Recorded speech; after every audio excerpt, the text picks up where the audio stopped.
Hello friends, இந்த வீடியோல ரொம்பவே டேஸ்டியான அதே சமயத்துல ஒரு சத்தான பரோட்டா ரெசிபி, அதாவது ஜவ்வரிசி பரோட்டா ரெசிபி எப்படி செய்யறது அப்படினு சொல்லி தான் பார்க்க போறோம். இந்த பரோட்டா பாத்தீங்கன்னா ரொம்ப டேஸ்டியா இருக்கும். இப்போ நார்மலா நீங்க கடையில வாங்கி சாப்பிடுற அந்த பரோட்டா எந்த டேஸ்ட்ல இருக்குமோ அதே டேஸ்ட்ல இது இருக்கும். ஆனா இது பாத்தீங்கன்னா ஒரு ஹெல்த்தியான பரோட்டா அப்படினு சொல்லிட்டு சொல்லலாம். குழந்தைகளுக்கெல்லாம் பாத்தீங்கன்னா பரோட்டா வேணும்னு சொன்னாங்கன்னா தாராளமா நீங்க இந்த மெத்தட்ல பரோட்டா செஞ்சு கொடுக்கலாம். இதுக்கு சைட் டிஷ் பாத்தீங்கன்னா வெறும் பருப்பு இருந்தாலே போதும், டேஸ்ட் அட்டகாசமா இருக்கும். சோ இப்போ இந்த ரெசிபிக்கு நான் பாத்தீங்கன்னா ஜவ்வரிசி நீங்க எது வேணாலும் எடுத்துக்கலாம். பொடி ஜவ்வரிசி இருந்தாலும் எடுத்துக்கலாம், இல்ல பெரிய ஜவ்வரிசி இருந்தாலும் எடுத்துக்கலாம். ஒரு கப் எடுத்துட்டு அத ஃபர்ஸ்ட் இந்த மாதிரி ஒரு கடாயில போட்டுட்டு வறுத்துக்கலாம். இந்த மாதிரி வறுக்கும் போது பாத்தீங்கன்னா நமக்கு ஏதோ மிக்ஸில நல்லா பொடியாகும். சோ எதுக்குமே எவ்வளவு ட்ரையா இருந்தாலுமே அது ஒரு தடவை இந்த மாதிரி கடாயில போட்டுட்டு வறுத்துக்கோங்க. ஜவ்வரிசியை நல்லா வறுத்ததுக்கு அப்புறமா இந்த மாதிரி ஒரு பிளேட்ல போட்டுட்டு அதை நல்லா ஆற விட்டுருங்க. இப்போ ஜவ்வரிசி பாத்தீங்கன்னா நல்லா ஆறிடுச்சு. இதை மிக்ஸி ஜார்ல போட்டுட்டு நல்லா பொடிச்சுக்கலாம். ஜவ்வரிசியா அரைக்கிறதுக்கு முடிஞ்ச வரைக்கும் பாத்தீங்கன்னா சின்ன ஜாரை எடுத்துக்கோங்க, இல்ல பெரிய ஜார்னாலும் பிரச்சனை இல்லை. ஆனா ஜவ்வரிசி பாத்தீங்கன்னா ஜார்ல ஃபுல்லா இருக்கணும், அப்பதான் பாத்தீங்கன்னா இது நல்லா அரைப்படும். இது வந்து சின்ன ஜாரு அப்படிங்கறதுனால நமக்கு இந்த ஜவ்வரிசி நல்லா அரைப்பட்டுரும். பாருங்க, ஒரு கப் இதுல ஃபுல்லா பிடிக்கும், அதனால நல்லா அரைப்பட்டுருச்சு. அரைச்சதுக்கு அப்புறம் இந்த மாதிரி ஜல்லடை வச்சுட்டு ஜலிச்சுக்கோங்க. அப்போ ஏதாவது 1-2 ஜவ்வரிசி விட்டு போயிருந்தாலும் அது பாத்தீங்கன்னா இந்த ஜல்லடையில நமக்கு வெளியில வந்துரும். ஜவ்வரிசியை ஜலிச்சதுக்கு அப்புறம் நான் பாத்தீங்கன்னா ஒரு கப் ஜவ்வரிசிக்கு 3 கிழங்க நல்லா வேக வச்சு எடுத்திருக்கேன். நார்மல் சைஸ், குட்டி சைஸ் தான், ரொம்ப பெரிய சைஸ் இல்ல.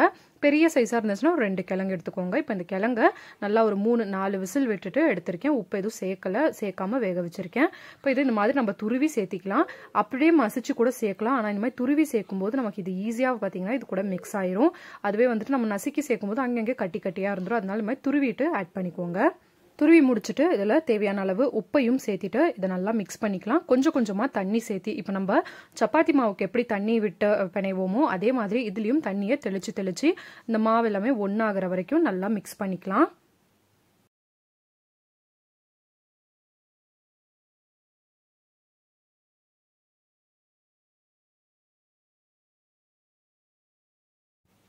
பாருங்க, இந்த அளவுக்கு நல்லா ஒன்று சேர்ந்து வந்ததுக்கு அப்புறமா இதுக்கு மேலே லைட்டாக எண்ணெயை தடவிட்டு உடனே நாம பார்த்தீங்கன்னா இதை வந்துட்டு சுட ஆரம்பிச்சிடலாம்.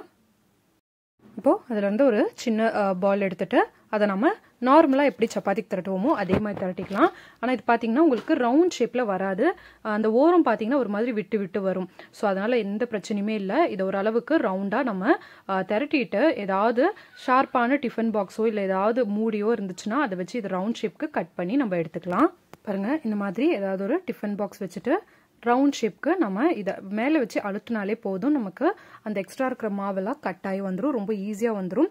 ஸோ எல்லா பால்ஸுமே நீங்கள் இதே மாதிரி திரட்டிட்டு பாக்ஸ் வச்சு கட் பண்ணும்போது உங்களுக்கு இந்த பரோட்டாவும் பார்த்தீங்கன்னா ஒரே ஷேப்பில் வந்துடும்.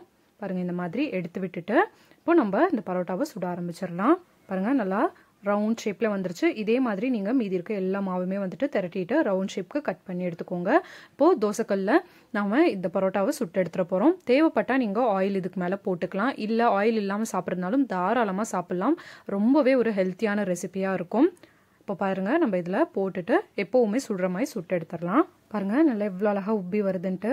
அவ்வளோதாங்க, ரொம்பவே சூப்பரான ஒரு சிம்பிளான அதே சமயத்தில் ஒரு ஹெல்த்தியான பரோட்டா ரெசிபி ரெடி. ஜவ்வரிசி பரோட்டா. ஜவ்வரிசி பார்த்தீங்கன்னா நம்ம உடம்புக்கு ரொம்ப குளிர்ச்சியும் கூட. ஸோ கண்டிப்பாக குழந்தைங்களுக்கும் சரி பெரியவங்களும் சரி தாராளமாக இந்த பரோட்டாவை செஞ்சு சாப்பிட்டு பாருங்க.